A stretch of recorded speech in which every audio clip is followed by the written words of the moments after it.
Donc la deuxième table ronde est intitulée « Vers un nouveau modèle d'engagement citoyen » avec un point d'interrogation. Donc cette table ronde est animée par la professeure Anne-Catherine Robert-Auglusten, directrice du musée de l'air et de l'espace du Bourget depuis 2018, membre de l'Académie des technologies depuis 2019 et auditrice de la session nationale de l'IHEDN 2022-2023. Je lui cède la parole. Merci beaucoup, Général. Merci beaucoup à tous. Vous avez encore peut-être quelques secondes pour vous installer. Nous avons une deuxième table ronde avec 4 intervenants. Nous avons déjà évoqué la question des forces morales. La deuxième table ronde va essayer de vous suggérer, de vous proposer des cas très concrets de ces questions autour de l'engagement des forces morales et de ce que ça peut représenter au quotidien dans votre vie, quelle que soit d'ailleurs votre vie. C'est un peu l'intérêt des 4 intervenants que vous allez écouter aujourd'hui. Nous allons vous proposer que ces 4 intervenants vont avoir une question et y répondre de manière assez concise pour qu'on puisse proposer une deuxième question et surtout garder du temps pour que vous puissiez leur poser toutes les questions que vous souhaitez. Pour commencer, je souhaite peut-être juste faire référence à un dernier ouvrage de Patrice Franceschi, coécrit avec Andrea Marcolongo et Loïc Finaz, 3 écrivains de la marine, Le goût du risque. Face à un ennemi intelligent et résolu, l'audace est l'expression d'une force morale, d'une volonté d'aboutir qui ne se laisse pas désarçonner par la première difficulté.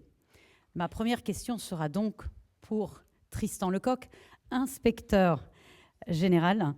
Vous êtes ancien élève de l'école supérieure de Saint-Cloud. Vous avez longtemps été enseignant, professeur associé.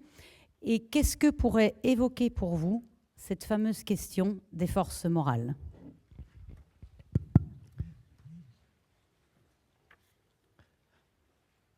Forain, l'Écho de Paris, octobre 1915.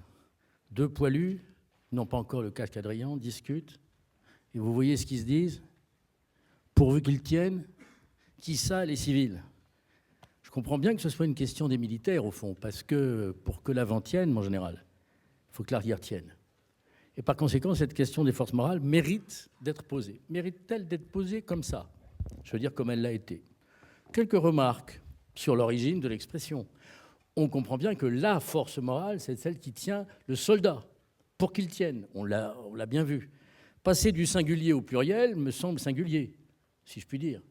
Parce que les forces morales, surtout quand on dit force morale sans l'adjectif défini devant, et qu'on parle indistinctement de force morale, des forces morales, ça devient évidemment un petit peu compliqué. En fait, la force de cette expression, c'est qu'elle est assertorique. C'est une assertion, et je suggère qu'on fasse un peu attention à ce que les linguistes appellent la fonction performative du langage, à savoir la confusion entre l'énoncé et la réalité. Alors, les forces morales, certes, c'est un élément du ressort de la communauté nationale. Encore faut-il se souvenir, mesdames et messieurs, dans quel état est la communauté nationale ? Dans quel état est notre société ? Dans quel état est la nation plus ou moins armée ? Il y a 2 bons textes, celui du général Burckhardt et celui, mon général, le vôtre, qui sont évidemment extrêmement intéressants.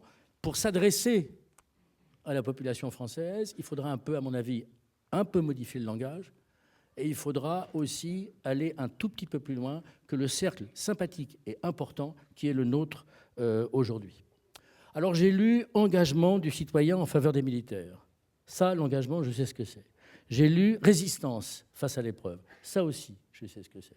Et j'ai lu « Résilience ». Résilience, en général, c'est un mot qui court depuis déjà pas mal de temps. On a mis du temps à lui trouver un contenu. Eh bien, les forces morales, au fond, on peut les lire, non pas comme elles se décrètent, mais on peut les lire comme elles se construisent. Les forces morales, c'est un peu comme l'esprit de défense. On n'enseigne pas l'esprit de défense, on n'enseigne pas un esprit. L'esprit, c'est une résultante, c'est une construction. C'est quelque chose qui, pas à pas, définit une formule. Alors, de ce point de vue-là, les forces morales sont une expression, mais une expression de quelque chose, c'est-à-dire une construction et une résultante. C'est bien d'ailleurs le sujet de cette table ronde. Merci beaucoup. Madame la déléguée générale, vous avez été dans plusieurs fonctions préfètes dans différents départements. Vous avez été directrice générale des Outre-mer. Vous êtes la déléguée générale au service national universel. Et je voudrais commencer par vous poser une question. Comment pourriez-vous également définir cette notion de force morale en lien avec le SNU? Quels en sont, d'après vous, les principaux enjeux? Merci. Merci de votre question. Je vais y répondre en faisant écho à la fois à ce que disait le général chef d'état-major des armées et en même temps ce que vient exactement de dire l'inspecteur général, et personne ne sera étonné puisque j'ai une double tutelle en tant que gestionnaire du SNU, des armées et de l'éducation nationale. Alors d'abord, les forces morales au travers du SNU, c'est peut-être trois choses. D'abord, c'est s'adresser à la jeunesse. C'est un peu notre objet commun avec l'inspecteur général, mais c'est créer, rendre naturel l'engagement. Ça, j'ai noté tout à l'heure ce que disait le général Burkhardt, et c'est vraiment ça, le SNU, c'est rendre naturel l'engagement pour la jeunesse. Ça veut dire quoi? Ça veut dire leur donner le goût de l'action, leur apprendre ce qu'est le collectif, mais aussi leur donner confiance en eux, aux jeunes qui sont impliqués dans le SNU. C'est aussi au travers des nombreuses séances de sport, leur apprendre l'endurance, le dépassement d'eux-mêmes. Donc ça, c'est rendre naturel l'engagement, que tous ces éléments-là, toutes ces caractéristiques-là naissent un peu dans leur esprit, progressent et derrière se déploient dans un parcours qui va commencer avec les classes de défense peut-être, qui va se poursuivre avec le SNU et qui finira soit dans un engagement dans les forces armées, forces de sécurité intérieure, mais aussi, et ça fait le lien avec le deuxième élément qui est celui de la cohésion nationale globale. C'est ce que nous diffusons dans le SNU. Nous essayons de construire cette cohésion nationale au travers de l'apprentissage de tous les risques, pas simplement du risque qui expose notre pays, mais aussi le risque environnemental, le risque social aussi. Et puis ce qui unit concrètement les jeunes quand ils sont en action, c'est aussi la façon de leur apprendre à faire cohésion, et puis apprendre à créer des liens. Et puis avec ce dernier élément qui est, vous allez me dire, tout ça, on peut l'apprendre à l'école, tout ça au travers de l'éducation morale et civique sur lesquelles on reviendra peut-être, mais l'avantage du SNU, c'est que tout ça s'acquiert au travers d'un apprentissage, une pédagogie active qui met les jeunes en action et qui forcément leur apprennent des choses différemment. Voilà donc pour moi les forces morales et le SNU, voilà un peu comment ça peut se comprendre et comment ça vient implémenter tout ce qu'on a dit jusque-là. Merci beaucoup Madame la déléguée générale. Vous êtes secrétaire générale de la Garde nationale et vous avez toute une carrière de militaire dans différents postes et toutes ces questions liées à la force morale. Est-ce que vous pourriez peut-être nous la définir dans le cadre précis de la Garde nationale? Très bien. Je vais donc répondre à votre question, mais avant, je vais prendre quelques secondes, quelques minutes pour vous rappeler ce qu'est la Garde nationale, parce que je crois qu'un petit éclaircissement, un petit rappel ne sera pas superflu. La Garde nationale a été créée en 2016 après la vague d'attentats terroristes qui a frappé notre pays.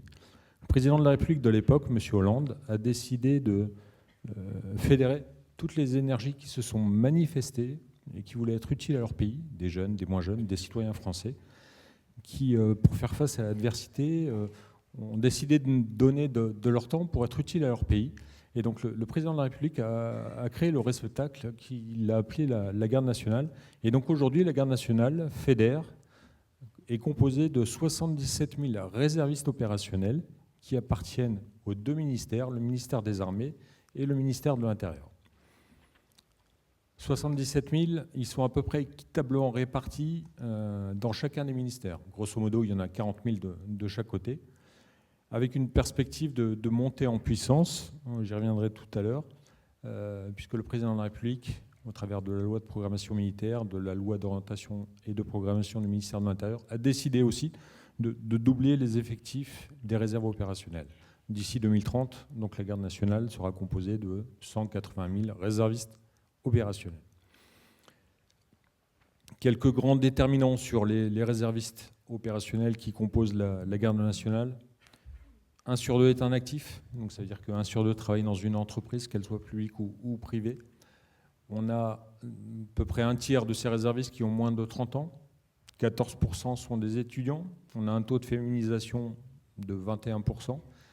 Et dernier chiffre, marqueur très intéressant de l'engagement de cette jeunesse, de cette garde nationale, on a à peu près chaque jour 7000 réservistes opérationnels qui sont engagés partout sur le territoire, métropolitain ou ultramarin, pour assurer la sécurité des Français, renforcer la protection du territoire. Donc c'est quand même le signe manifeste et parfaitement tangible que la garde nationale, les réservistes opérationnels qui la composent, sont pleinement engagés pour contribuer à la sécurité de notre pays. Alors quand on a dit ça, il faut bien analyser et comprendre que naturellement, les réservistes opérationnels qui composent la garde nationale sont pleinement engagés. Et donc, moi j'ai tendance à dire que ce sont des pivots des forces morales de la nation. Les réservistes opérationnels qui composent la garde nationale sont des pivots des forces morales de la nation. Pourquoi ? Parce qu'ils sont à la charnière entre la nation et les armées. Ils ont un positionnement totalement singulier. Ils participent à la résilience de la nation. Les nombreux engagements opérationnels auxquels ils participent depuis 2015 et 2016 montrent qu'effectivement, ils aident à gérer toutes les crises. Et notre pays enchaîne un nombre de crises extrêmement important depuis 2015. On a eu évidemment les attentats terroristes, on a eu la crise, une tempête Irma qui a dévasté l'île de Saint-Martin dans l'océan Atlantique. Après, on a eu une crise sociale, on a eu une crise sanitaire, on a eu des crises environnementales, des incendies qui ont dévasté le sud-ouest de la France. On a eu des tempêtes récemment qui ont frappé la façade atlantique. Donc, et la grande caractéristique, le dénominateur commun de toutes ces crises, c'est qu'à chaque fois, les réservistes ont été des éléments importants qui ont aidé le pays à surmonter ces crises. Donc, quand on aide à gérer des crises, on renforce la cohésion nationale. Et quand on renforce la cohésion nationale, on contribue à diffuser l'esprit de défense au sein de la société. Et donc, les réservistes opérationnels, madame, ils sont pleinement engagés.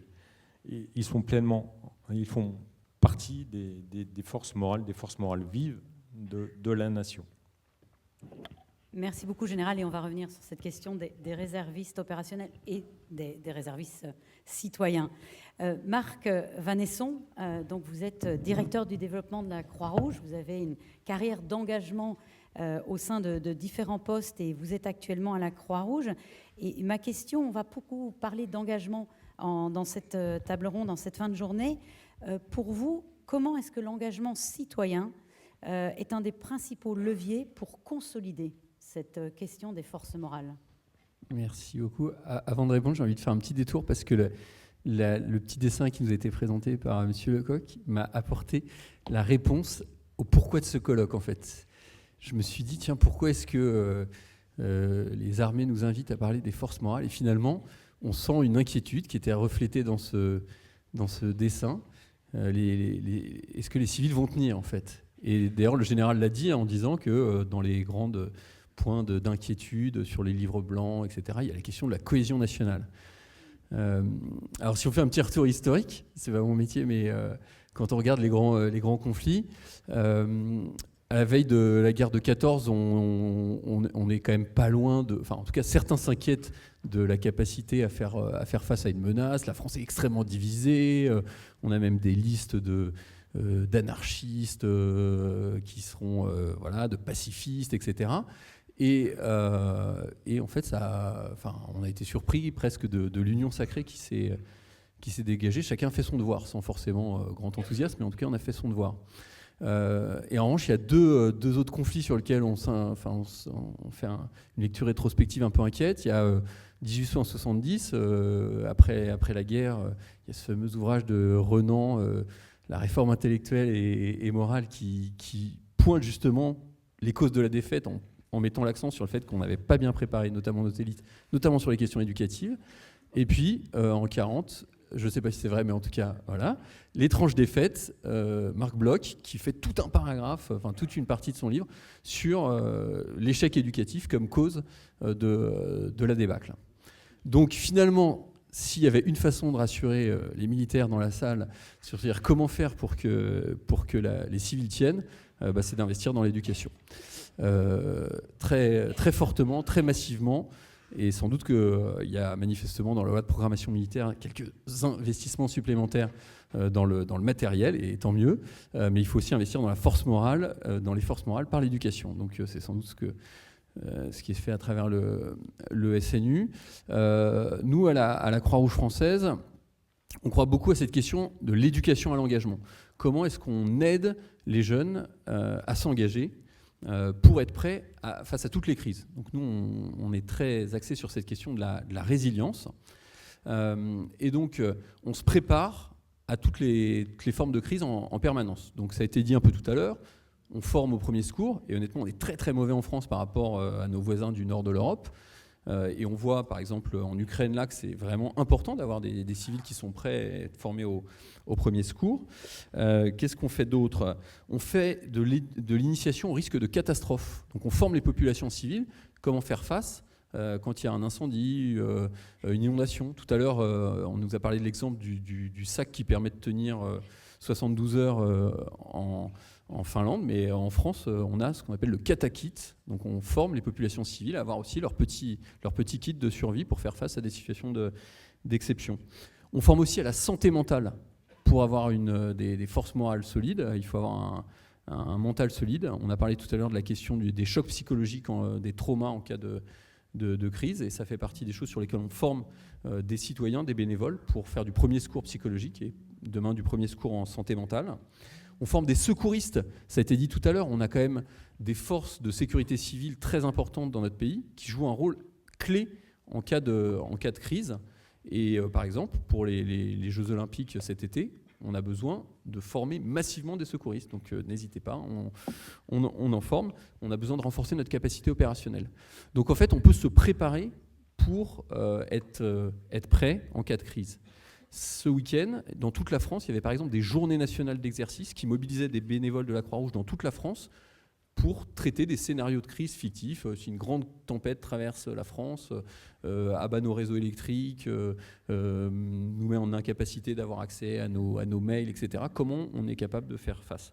Donc on peut se préparer en se formant, et notamment les jeunes générations. Et un dernier mot, les forces morales d'un pays, elles se jouent sur la capacité qu'on a à être solidaires les uns avec les autres. Vous connaissez cette métaphore de la chaîne. La force d'une chaîne, elle se joue sur la force du maillon le plus faible. Et les associations, comme la Croix-Rouge, elles visent justement à renforcer les personnes les plus vulnérables et à s'assurer qu'elles peuvent tenir aussi. Et c'est ce continuum qui est vraiment essentiel pour l'ensemble de la nation. Merci beaucoup, et vous êtes totalement dans le sujet, puisque pour lancer la deuxième question, je vais me permettre juste un petit aparté sur cet enseignement de défense. Le Musée de l'air et de l'espace fait partie des établissements publics qui sont sous tutelle de la direction de la mémoire, de la culture et des archives. Et cette direction a un rôle très important. Elle est un référent ministériel pour le soutien de l'enseignement de défense, qui est une des prérogatives de l'éducation nationale. Et comme on l'a cité dans la première table ronde, c'est vrai que nous avons ces 3 musées, mais nous avons aussi le SHD, le Service historique de la défense, le CPAD et l'ONAC-VG. Et nous avons à traiter toutes ces questions mémorielles, culturelles, archivistiques, historiques et également d'enseignement de défense. Monsieur l'inspecteur général, que peut-on enseigner quand on parle d'enseignement de défense, et à qui peut-on l'enseigner? Oui, merci, bravo. C'est pas mal l'historien, là. C'est bon. Oui. Avant d'entrer dans les détails de ces affaires, Je rappelle quand même qu'on ne découvre pas ici des choses et que, j'en sais quelque chose, ça fait plus de 10 ans qu'on travaille à mettre en place un enseignement de défense et de sécurité nationale. Évidemment, si je puis dire, le contexte nous pousse à accentuer cette affaire, le contexte et les élèves et les parents et nos enseignants eux-mêmes. J'en profite pour saluer les enseignants et inspecteurs d'académie d'histoire-géographie qui sont dans la salle, mes camarades, mes frères d'armes à moi, si vous me permettez cette expression, et sœurs d'armes également, c'est pas Alice, sinon. Bon. Plus de 10 ans d'efforts conjoints, avec un enseignement qui ne se définit pas par son centre, mais par ses marges. J'observe que le général Burkhardt, comme le général Durieux, dans leurs papiers introductifs, qui sont par parenthèse très intéressants, ont cité l'histoire. C'est la seule discipline d'ailleurs qu'ils aient citée. Ça me va très bien, parce que pour l'essentiel, tout se passe en histoire, en géographie et en enseignement moral et civique, même si bien d'autres peuvent concourir à cet enseignement de défense et de sécurité nationale. Allons au fait. Cet enseignement de défense et de culture de la défense et de sécurité nationale, il s'adresse, vous savez qu'en France, il y a 12,5 millions d'élèves, il y en a à peu près 6,5 millions dans le premier degré, et le reste est dans le second degré. C'est-à-dire qu'il y a plus d'élèves dans le second degré qui reçoivent un enseignement de culture et de défense et de sécurité nationale que d'habitants de la Finlande. Un clin d'œil à l'excellent exposé très intéressant de tout à l'heure. L'enseignement de défense, il répond à 3 questions. Que défend-on? Qui défend? Et comment on le défend? Alors rapidement, bien sûr, je vais évoquer ces affaires parce que, en général, c'est ça qui contribue à la construction, au fond, des forces morales, enseignement commun et défense commune, à travers les programmes d'enseignement, à travers les concours de recrutement, à travers la formation continue des enseignants qui connaît en ce moment quelques vicissitudes, comme vous le savez. Je reviendrai sur la formation initiale, qui est un autre sujet. Pourquoi? Pas parce que, au fond, l'histoire et la géographie, de la fin du premier degré jusqu'au cycle terminal de nos lycées, enseignement général, enseignement technologique et enseignement professionnel, il est partout. Il y a naturellement du français partout, il y a des maths partout, mais les seules disciplines qui soient en continuum, c'est l'histoire, la géographie et l'enseignement moral et civique. Il faudrait qu'on reparle d'ailleurs, en général, quand on a appelé ça, quand on est passé d'éducation civique à enseignement moral et civique, le mot moral a d'ailleurs fait débat au sein même de l'éducation nationale. Ce n'est pas notre sujet, on en parlera avec le camarade historien le moment venu. Alors, que défendre? C'est la question, au fond, de l'objet de la défense. Et c'est la question des valeurs, et donc des forces morales. On y fait une réponse étatique. On explique l'histoire de l'État, et donc l'histoire de l'armée. Je rappelle, le général de Gaulle, 14 juin 1952, Bayeux, la défense, c'est la première raison d'être de l'État. Il n'y saurait manquer sans se renier lui-même. Et donc, on apprend ça aussi à nos élèves. On apprend aussi, dans cette réponse étatique, l'état de la communauté nationale, l'état de la société, à travers ces crises que nous enseignons, parce que de toute façon, si on ne les enseigne pas, d'autres les enseignent, et moins bien que nous. On a une réponse politique également. La réponse politique, c'est le triptyque de mon maître Pierre Asner, l'état de droit, la démocratie, la dignité de la personne. Alors, on va me dire qu'ils sont imparfaits, certes, mais ça nous distingue de beaucoup de pays où ils sont encore plus imparfaits que nous. Et puis, il y a une réponse historique. Enseigner les valeurs, enseigner la défense, c'est enseigner un patrimoine, cher directeur, c'est enseigner une culture, c'est enseigner une langue, c'est donc enseigner un message. Reste à savoir lequel, ça c'est un autre sujet. Qui défend, rapidement, c'est la question de la participation des Français à la défense. Sauf que ça passe d'abord par l'appartenance des Français à la France, qui est la première question qu'il faut poser quand on évoque cette affaire, à la part des citoyens dans la défense, celle des citoyens soldats et des soldats citoyens. Alors vous avez parlé de la guerre de 70, merci, on ne l'a pas gagnée, vous le savez. Vous avez parlé aussi de la guerre de 14, mais qu'est-ce qui se passe entre la guerre de 70 et la guerre de 14? C'est 30 ans pour construire un service militaire universel, masculin, naturellement. 30 ans. Et on a posé à ce moment-là, de 1812 à la loi Berthaud de 1905, pour compléter le propos, on a posé toute une série de questions qui se posent encore aujourd'hui. Qui doit-on armer? Comment le faire? Qui doit-on entraîner? Quelles sont les exemptions? Toute une série de sujets qui sont d'ailleurs très intéressants. Au fond, c'est ça qui permet de gagner la guerre et les citoyens en bleu horizon. Ensuite, parce qu'il y a entre l'école et l'armée une relation très forte à l'époque. Vous avez remarqué que les lois Ferry Ce sont des lois qui arrivent en même temps que les grandes lois militaires. Qu'en est-il aujourd'hui de ces constructions entre l'école et l'armée? Et puis après, on a au fond des périodes assez simples. On va de la Grande Guerre à 40, c'est-à-dire de Pétain à Pétain. Et ensuite, on va de 40 à 60, c'est-à-dire de Gaulle à De Gaulle. Et il y a une troisième phase où on apprend aux élèves que nous sommes défendus. C'est la construction d'une défense fondée sur le triptyque indépendance nationale, autonomie stratégique, respect des alliances. Alors, où en sommes-nous maintenant? 30 ans de certitude, des temps de la guerre froide, ont succédé 30 ans d'incertitude. À 30 ans de réponse, 30 ans de questions. C'est quand même pas mal quand la question suit la réponse, hein. C'est pas forcément intellectuellement facile. Et puis, à 30 ans d'efforts militaires, 30 ans de désarmement. C'est aussi une leçon d'histoire au présent. Madame la déléguée générale, entre la suspension du service national et le service national universel, on a eu 25 ans pendant lesquels on a hésité. D'ailleurs, à bien des égards, on hésite encore. Alors ça, c'est un constat. Mais il y a aussi une épreuve qui nous assaille tous. C'est la guerre qui revient sur le sol de l'Europe. Et là, on n'aura pas vraiment le temps. J'entends ce que vous dites, mon général, sur la constitution des réserves. 2030, bonne idée. Tempus fugit irreparabile, c'est du latin. Ça veut dire le temps s'en va hyper vite. Hein. Donc, il faut regarder ça de très près, de très près. La guerre, c'est l'épreuve. Et il y a une réalité, ce sont ces mots de résistance, de résilience et les territoires. Je terminerai par là-dessus, la relation entre les armées et les territoires. C'est une relation qui était extrêmement forte. Moi, je me souviens, quand j'étais jeune officier de marine, je faisais mon service militaire, on me disait de l'armée de terre, armée du terrain. Qu'en est-il aujourd'hui? Nos citoyens, nos concitoyens, et c'est là où le rôle des forces marales est important, nos citoyens doivent être protégés, naturellement pas seulement par les armées, sauf qu'il faut se souvenir quand même de ce qu'il y a écrit sur les canons des Invalides. C'est pas loin d'ici, et on a parlé des Invalides, et à juste titre, ce matin. Ultima ratio regum, c'est encore du latin, c'est sous Louis XIV, ça signifiait l'armée est le dernier argument des rois. On n'a plus de roi, enfin je ne crois pas, et par conséquent, il y a encore l'ultime argument. Et qu'au fond, quand le péril vient, c'est d'une manière ou d'une autre dans notre histoire, vers l'armée qu'on se tourne. Je comprends donc bien qu'elle s'intéresse aux forces morales. Merci beaucoup. Alors, moi, je vais passer la parole à Madame la déléguée générale qui va notamment pouvoir répondre. Mais je vais surtout essayer aussi de demander à nos jeunes qui sont dans la salle. J'avoue que l'exercice de l'inspecteur général, c'est un cours d'histoire résumé en 3 minutes 50, c'est pas mal. Moi, je trouve ça très bien.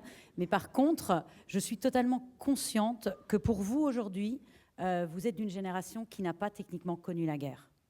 Et donc, les questions que nous allons évoquer dans cette deuxième partie autour du service national universel et de l'engagement, je pense que ce sont des sujets sur lesquels il va falloir qu'on puisse échanger directement avec vous. Donc, préparez vos questions.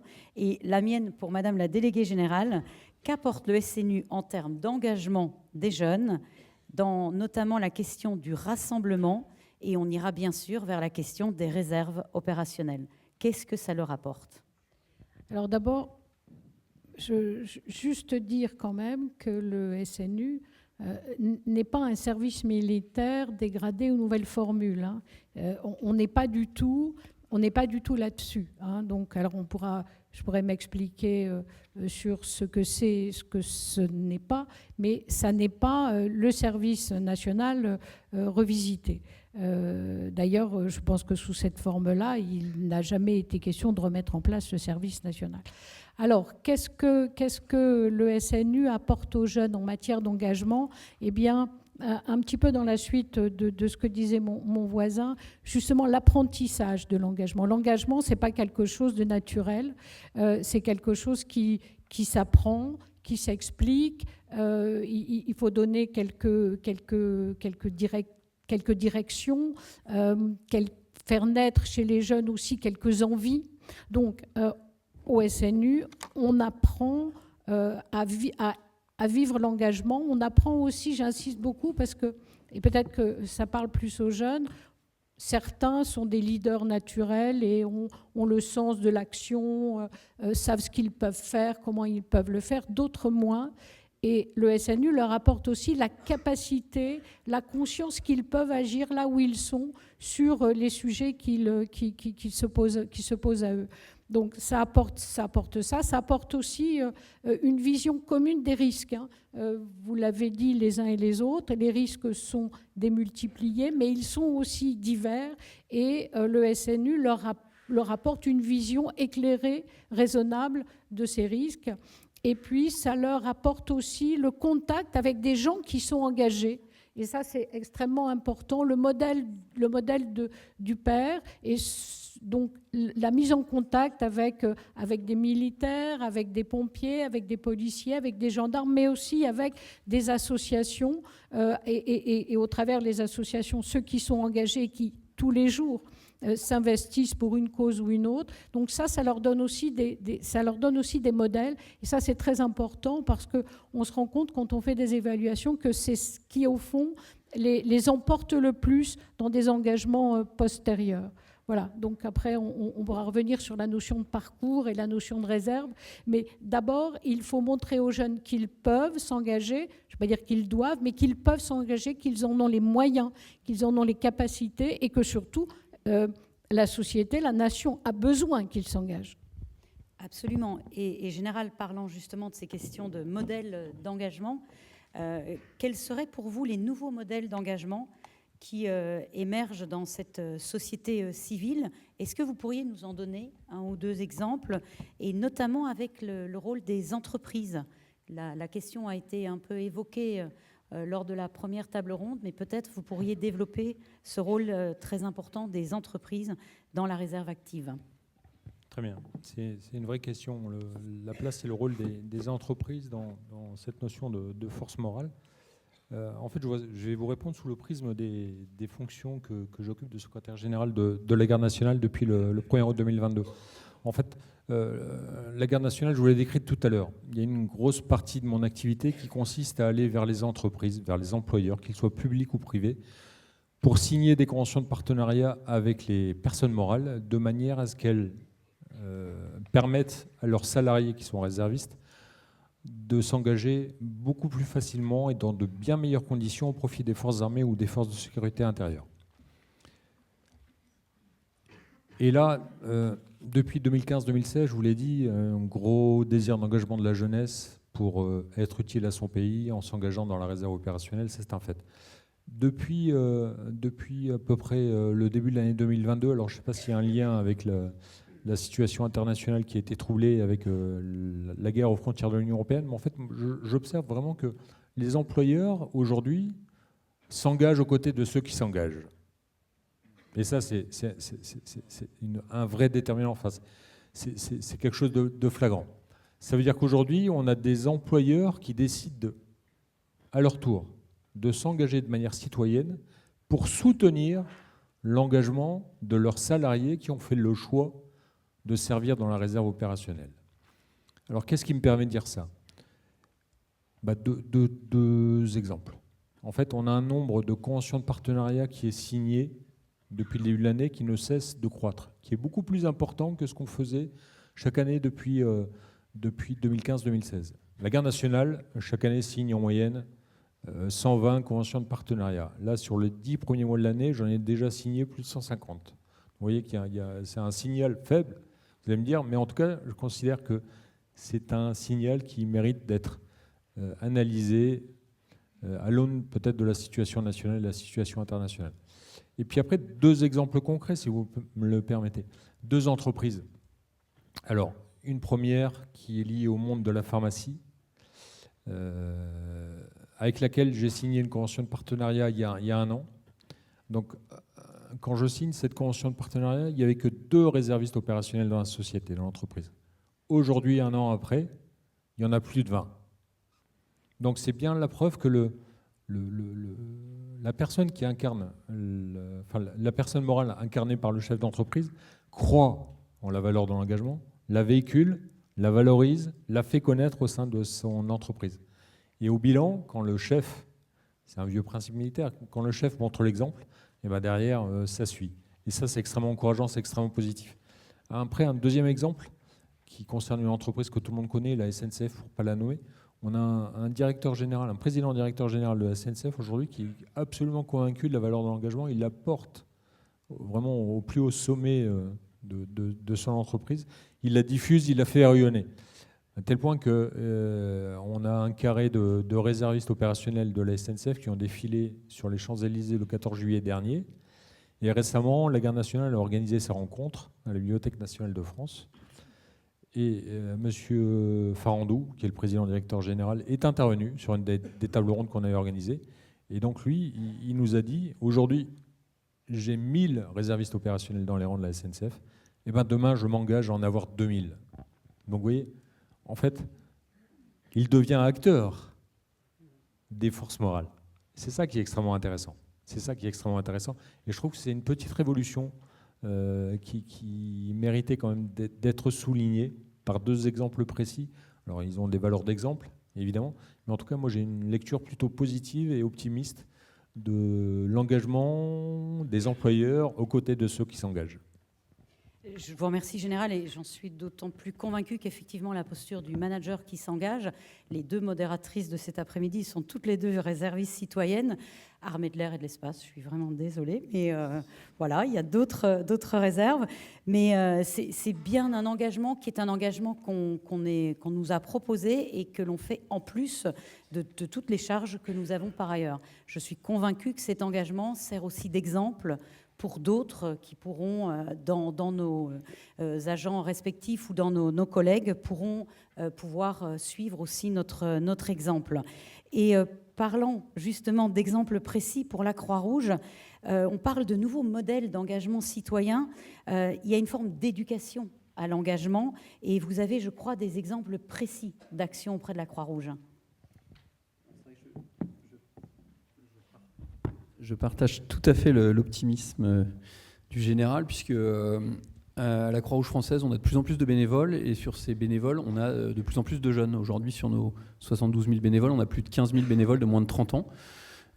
Et le constat qu'on fait, c'est que quand on se met à leur écoute, et qu'on écoute leur soif d'engagement, et qu'on essaie de s'adapter à leur envie de s'engager, il y a plein de choses qui se passent. Et c'est une source de joie pour eux, parce qu'ils se rendent compte que donner de son temps, être utile aux autres, c'est une source de bonheur. Et puis, c'est une source d'impact social, parce que ça crée des projets formidables dans la société.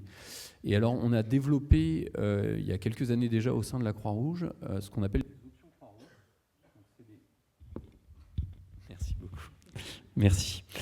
Les options Croix-Rouge, c'est des projets qui sont menés en lien avec des bénévoles de la Croix-Rouge française et des enseignants dans les établissements scolaires pour avoir et des temps de sensibilisation, d'éducation humanitaire et du passage à l'action. Et donc, on accompagne des classes pour monter des projets solidaires vraiment sur la base d'initiatives portées par les jeunes. Et ça peut être des maraudes, des visites de personnes âgées, des collectes de vêtements, des concerts solidaires. Enfin, on a une panel de projets très large. Et il y a des temps de sensibilisation en classe en amont. Ensuite, un accompagnement des enseignants et des élèves pour monter les projets. Et ensuite, on passe à l'action. Le constat qu'on fait, l'impact qu'on a, c'est que beaucoup d'enseignants nous disent finalement, on nous demande de faire de l'éducation citoyenne, mais parfois on trouve ça un peu théorique. Quand on passe à l'action tout de suite, ça s'incarne et ça s'ancre dans l'expérience. On a des jeunes qui nous disent ça change le climat scolaire. Dans une classe, quand on se met ensemble à faire quelque chose pour les autres, tout de suite ça crée une autre ambiance. Les questions de harcèlement, etc., peut-être passent au second plan face à ce qu'on est capable de faire ensemble. Et puis, on a des jeunes qui parfois sont en situation de difficulté, d'échec scolaire, qui soient reconnus aussi pour ce qu'ils sont capables d'apporter. Et moi, j'ai dans le cœur le témoignage d'une jeune fille qui, à la fin de l'année scolaire, quand on a remis le diplôme de l'option Croix-Rouge et qu'on a fait un bilan où les enseignants, y compris ceux qui n'avaient pas suivi l'option Croix-Rouge, étaient là pour écouter les élèves parler de cette expérience, et d'une élève de première qui manifestement avait eu un parcours un peu chaotique et qui disait quand j'ai raconté à la maison ce que j'avais fait avec l'option Croix-Rouge, c'est la première fois que mes parents m'ont dit qu'ils étaient fiers de moi. Donc il faut qu'on arrive à offrir à plus de jeunes cette chance-là, parce que ça, je pense qu'en termes de résilience et de force morale, quelqu'un qui a reçu des messages comme ça dans la vie sera plus fort dans les situations de crise et d'urgence. Je vous rejoins tout à fait. Ça nous permet effectivement de rebondir sur cette question de l'éducation et de l'engagement. Et monsieur l'inspecteur général, comment peut-on faire évoluer la contribution de cet engagement et de cet enseignement pour justement arriver à conforter ces forces morales dans cette jeune société, puisqu'on a quand même aujourd'hui, effectivement, comme vous l'avez, je crois, tous souligné les uns et les autres, qu'il faut qu'on arrive à sensibiliser nos jeunes à cette cohésion sociale. Parmi les réponses, j'en vois 3. La première réponse, c'est qu'il convient plus et mieux de former nos enseignants aux réalités de la défense et de la sécurité nationale. Alors, la formation initiale des enseignants ne dépend pas directement du ministère de l'Éducation nationale. Il y a des instituts spécialisés et des universités pour les préparations à l'agrégation, peu importe. Mais qu'au sein de ces instituts, d'ailleurs le général Burkhardt en faisait un des éléments de sa conclusion ce matin, on apprenne plus et mieux la défense et la sécurité nationale. Il y a d'ailleurs des initiatives qui sont en cours, ici et là. Je pense à l'INSPE de Lille, je pense à la présidence des INSPE, qui sont les instituts nationaux où l'on forme les enseignants. Ça, c'est la première chose, parce que la défense, ça s'apprend. D'ailleurs, tout s'apprend. L'histoire, ça s'apprend, et ça reste, même apparemment. Donc, c'est quelque chose, et c'est très bien. C'est la première chose. La deuxième chose, je crois beaucoup à la pédagogie de projet. Dans nos établissements du premier degré, mais aussi beaucoup plus naturellement du second degré, nos enseignants peuvent, en liaison avec les chefs d'établissement, en liaison avec les corps d'encadrement, en liaison avec les documentalistes, monter des projets sur l'histoire, sur la mémoire, qui est un objet d'histoire. On n'enseigne pas la mémoire, on enseigne la mémoire comme objet d'histoire, faut-il le rappeler, et sur la défense. Et, mon général, monsieur le contrôleur général, dans ce domaine, le ministère des Armées joue un rôle absolument central sur la promotion de l'esprit de défense, sur la pédagogie de projet.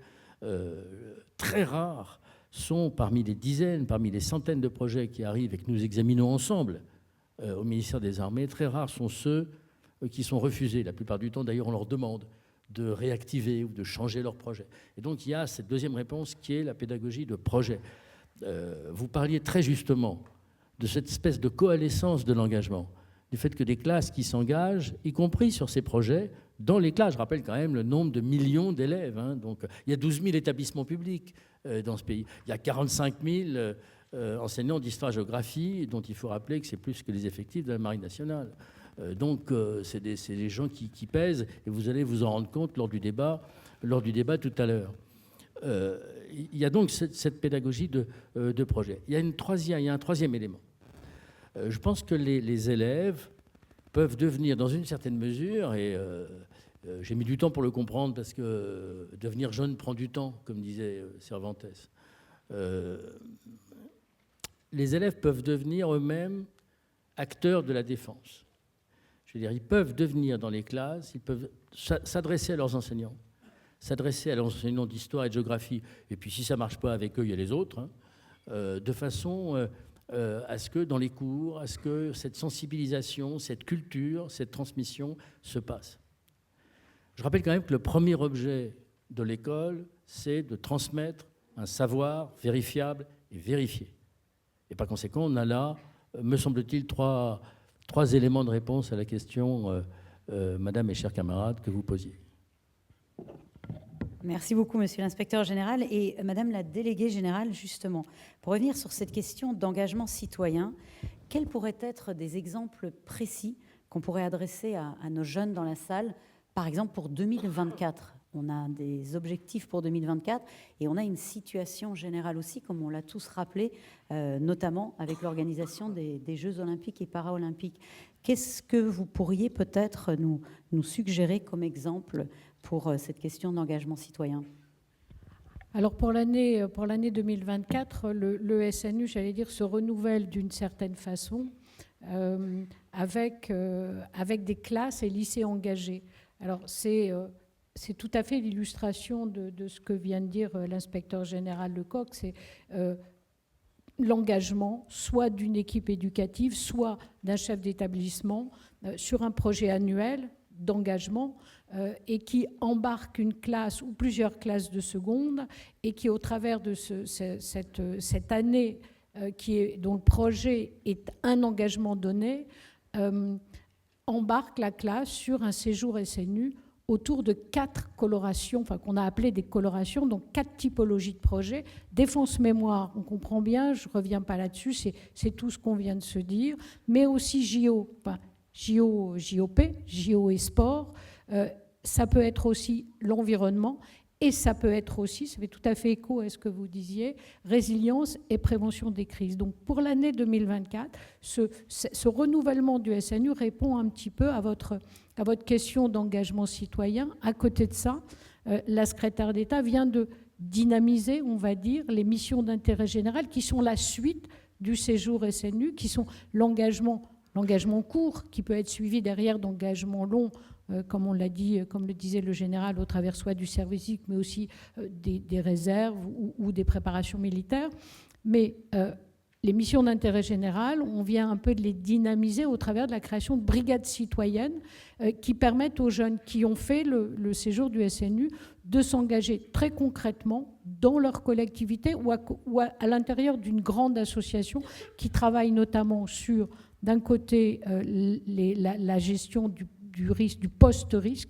Quand il y a eu une catastrophe naturelle, il y a plein de choses à faire, aider les personnes, apporter des repas. On parlait tout à l'heure des difficultés en cas de coupure d'électricité, mais aussi simplement nettoyer des habitations.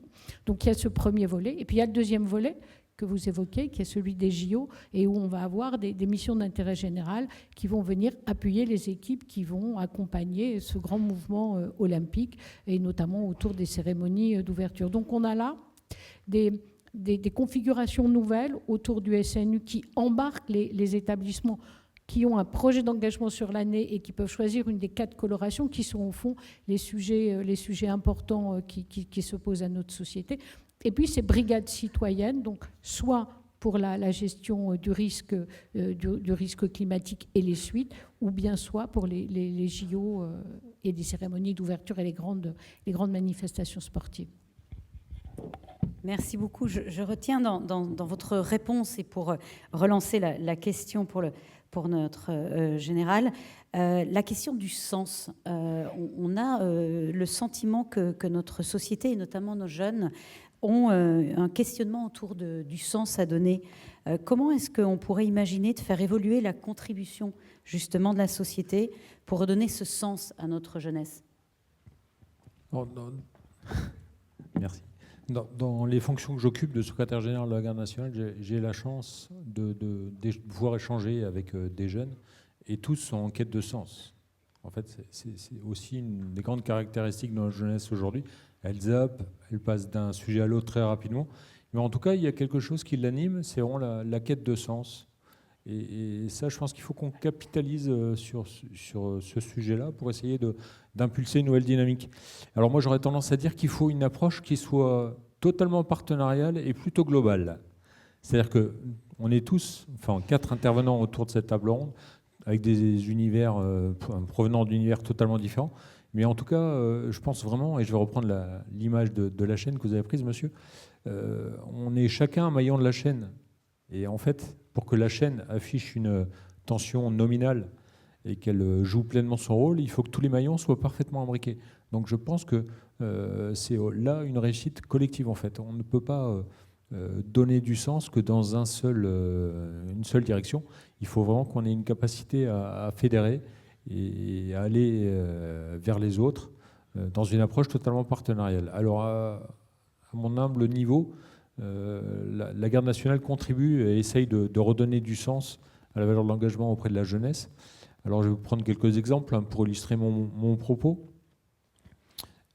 Dans la relation déjà avec les entreprises dont je parlais tout à l'heure, on essaye de redonner du sens à ce partenariat en lui donnant beaucoup plus de profondeur, en faisant en sorte que la convention de partenariat que l'on signe avec l'employeur ne soit pas une fin en soi, mais le début d'une histoire en fait. Donc on essaye de faire vivre cette convention de partenariat pour essayer de lui donner toujours plus de sens et plus de profondeur.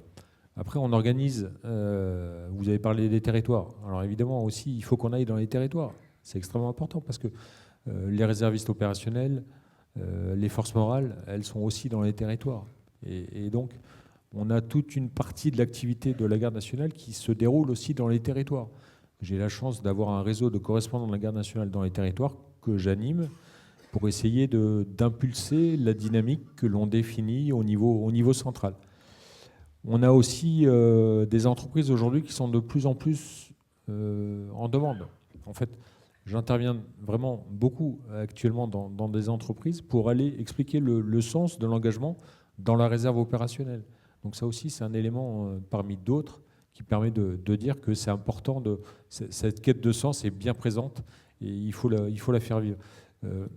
On a aussi des événements phares dans le calendrier du secrétariat général de la garde nationale. On sort des journées nationales du réserviste, un mois d'activité entre le 14 octobre et le 14 novembre, qui ont permis de donner un coup de projecteur pour valoriser et mieux faire connaître l'engagement dans la réserve. On a les rencontres de la garde nationale dont j'ai parlé tout à l'heure.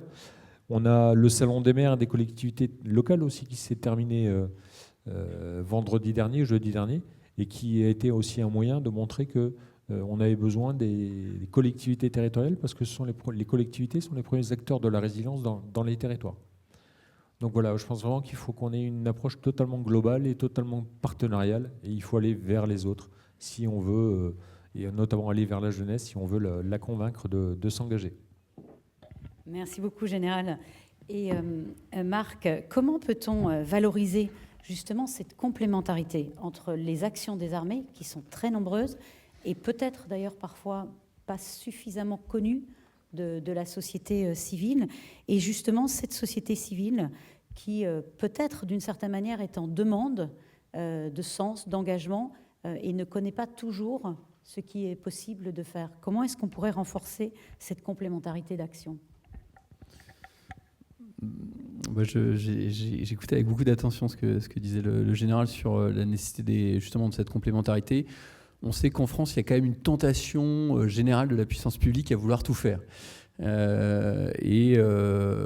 un sujet ne va pas à son rythme, etc., à se dire bon, je vais le faire moi-même, ça ira plus vite avec mes modes d'action, etc. Et parfois, ça pose des problèmes, alors avec les collectivités locales au hasard, ou avec les associations. Le mouvement associatif, c'est quand même compliqué, ça ne marche pas comme à l'armée, avec une chaîne hiérarchique toujours extrêmement claire, etc. Et donc, on peut avoir tendance à se dire, bon, on va passer cette étape et on va faire nous-mêmes. Et il me semble que ce serait une grave erreur et qu'un des enjeux forts dans la question des forces morales, ça a été dit, c'était l'allégorie de la chaîne tout à l'heure, de vraiment s'assurer que chacun contribue, joue son rôle et est reconnu, valorisé pour ce qu'il apporte. Je pense qu'on a une expérience générationnelle assez compliquée. Je mets un peu les pieds dans le plat sur le sujet. Je ne sais plus quel intervenant tout à l'heure a dit oui, la crise du Covid, finalement, ça a été un bon test qui a permis de mesurer la résilience de la société française, etc. On a quand même expliqué, notamment aux jeunes générations, que quand il y a une grande crise, le premier réflexe à avoir, c'est de se terrer chez soi, de couper tous les contacts et de surtout pas s'engager, faire des choses pour les autres. On en paye en partie les frais sur la question de la santé mentale des jeunes. Alors c'est un choix politique qui a été fait pour protéger les plus vulnérables, je ne remets pas en cause ce choix, etc. Mais il faut savoir que c'est une expérience forte quand vous avez 11 ans, 12 ans, 13 ans, qu'on vous coupe de toute relation sociale et qu'on vous dit la meilleure façon de se protéger, c'est de se terrer. Donc il faut qu'on intègre ça et que derrière on le compense et qu'on travaille sur comment est-ce qu'on fait vivre d'autres expériences aux jeunes générations. Parmi ceux qui ont le mieux vécu cette crise, c'est ceux qui ont justement eu l'occasion de se rendre utile, de trouver un sens. Alors On a parlé de l'épuisement des soignants, etc. Mais par exemple, sur un métier que je connais bien, les éducateurs spécialisés dans la protection de l'enfance, ils ont travaillé comme des fous pendant cette période, souvent d'ailleurs sous les radars. Mais beaucoup ont dit, on a retrouvé vraiment le cœur du sens de notre métier. On était 24 heures sur 24 avec les jeunes, et il n'y avait pas le choix. Il fallait qu'on soit avec eux et qu'on surpasse ces difficultés avec eux. Donc ceux qui... et on l'a vu, nous, à la Croix-Rouge française, où on avait quand même beaucoup de bénévoles qui pouvaient avoir leur permis sauf-conduit pour pouvoir justement faire des visites de courtoisie, aller apporter des médicaments à ceux qui n'en avaient pas, etc. Et eux, ils ont vécu cette période comme un moment de sens. Donc on a des besoins sociaux immenses dans notre société, et on a besoin de chacun pour les relever. C'est vrai pour la question éducative, c'est vrai pour... Donc il faut vraiment que chacun joue sa partition et qu'on la joue ensemble. Par exemple, vous, les jeunes lycéens, vous êtes de Meaux, c'est ça? Ouais. À Meaux, nous, on a un établissement de protection de l'enfance qui accueille des jeunes mineurs non accompagnés. Vous savez ce que c'est, des jeunes mineurs non accompagnés? C'est des jeunes qui sont arrivés sur le territoire national sans leurs parents, sans leur famille. Et donc, ils ont quelques mois jusqu'à la majorité pour apprendre la langue française, essayer de se former pour pouvoir rester sur le territoire national et après s'intégrer dans la société. Et un des besoins qu'on a pour qu'ils s'intègrent, c'est d'être en contact avec d'autres jeunes qui connaissent déjà les codes culturels, qui vont faire des activités sociales, qui vont peut-être aller visiter le musée de la Grande Guerre à Meaux, qui vont découvrir ce qu'ont fait les infirmières de la Société de secours aux blessés militaires pendant la Grande Guerre. Voilà. Et donc on a besoin de créer des liens entre ces jeunes-là et puis des jeunes français qui sont déjà sur le territoire national, qui connaissent les codes, etc. Donc si ça vous intéresse, on peut essayer de monter quelque chose pour que vous puissiez faire du mentorat ou du parrainage avec ces jeunes, que parfois vous puissiez les inviter à déjeuner ou dîner en famille pour qu'ils découvrent ce que c'est qu'un repas dans une famille à Meaux. Voilà. Ça, c'est des choses toutes simples, mais si chacun dans notre périmètre, on essaye d'élargir, de sortir de sa zone de confort, là on va vraiment renforcer la résilience et les forces morales dans notre société. J'avoue que je ne peux vraiment pas vous écouter beaucoup plus longtemps, tellement ça me fait plaisir d'entendre, alors, à la fois tout ce que vous mentionnez, mais à la fois, effectivement, ce sens que vous donnez à la jeunesse, un sens d'entraide, et également le lieu dans lequel nous pouvons évoluer. C'est-à-dire que la société, c'est une société d'entraide, mais c'est une société aussi qui a tous les lieux qui sont dédiés, et parfois on l'a un peu oublié. Donc c'est vrai que c'est un travail que nous menons tous pour essayer de reconnecter à la fois l'éducation nationale, les armées et tous ces lieux qui sont les lieux, que ça soit de mémoire, de patrimoine, mais qui sont ces lieux qui, au travers d'une histoire, permettent de comprendre à la fois ce que nos anciens nous transmettent et à la fois ce que nous pouvons, nous, en termes d'acteurs, transmettre aux générations futures. Donc vraiment, je vous remercie tous les quatre. Peut-être avant de donner la parole dans la salle et en priorité chez les jeunes que je vois qui se cachent derrière maintenant leur siège, mais nous les voyons très bien d'ici. Donc on va vous poser la question peut-être avec nos intervenants. S'il y avait qu'un seul mot, comme Céline nous a proposé, s'il y avait qu'un seul mot à retenir de ces échanges entre sens, engagement et force morale, quels seraient les uns et les autres le mot que vous pourriez garder pour la suite?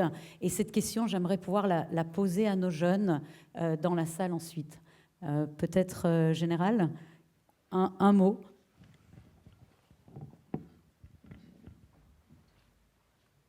Moi, je pense que le mot qui pourrait résumer tout ça, tout ce que j'ai dit, c'est être utile. Être utile. Voilà. S'engager, c'est être utile pour les autres. Quand on est utile, on fait face à l'adversité. Quand on est utile, on renforce la cohésion nationale parce qu'on s'appuie sur les autres, on travaille avec les autres. Et donc je pense que cette notion d'utilité pourrait être un mot que je mettrais pour résumer l'ensemble de mes propos. L'utile, être utile. Être utile, Madame la déléguée générale. Alors moi, j'hésite entre deux mots. Le premier, ce serait engagement, parce que le cœur, l'ADN du SNU, c'est l'engagement. Mais peut-être je choisirais plutôt agir. Agir, l'action, parce que c'est ça qui donne du sens, et vous l'avez bien dit, c'est le fait d'être et de faire quelque chose pour les autres. Être utile, agir. Et monsieur l'inspecteur général, voilà un défi. Être utile, il y a déjà deux mots.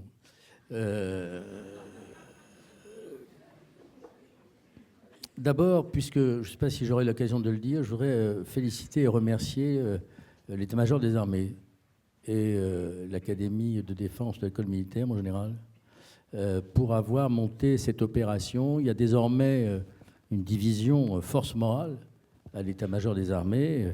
On verra la suite et comment les choses se passent. Mais je pense qu'il fallait le faire et que c'était le bon moment pour le faire, même s'il peut y avoir encore ici ou là des hésitations.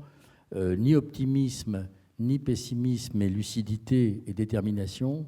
Et moi, si j'avais, étant à la fois inspecteur général et officier, si j'avais un mot qui résume un petit peu tout ça comme la contraction de l'huître sous le citron, ce serait confiance. Confiance. Alors, Marc, un mot avant de laisser la place aux différents mots dans la salle. Alors cet exercice que vous nous demandez, on le fait parfois dans l'option Croix-Rouge. Et donc moi, j'ai pris la photo du tableau qu'on a fait avec une option Croix-Rouge qui a lieu dans une mission locale, dans le Gard, il y a quelques semaines. Alors les mots que j'avais, c'était enrichissant, beau, valeureux, connaissance, partage, bonne humeur, heureux, espérance. Et je veux finir par celui-là. C'est peut-être audacieux dans un colloque à l'école militaire, amour.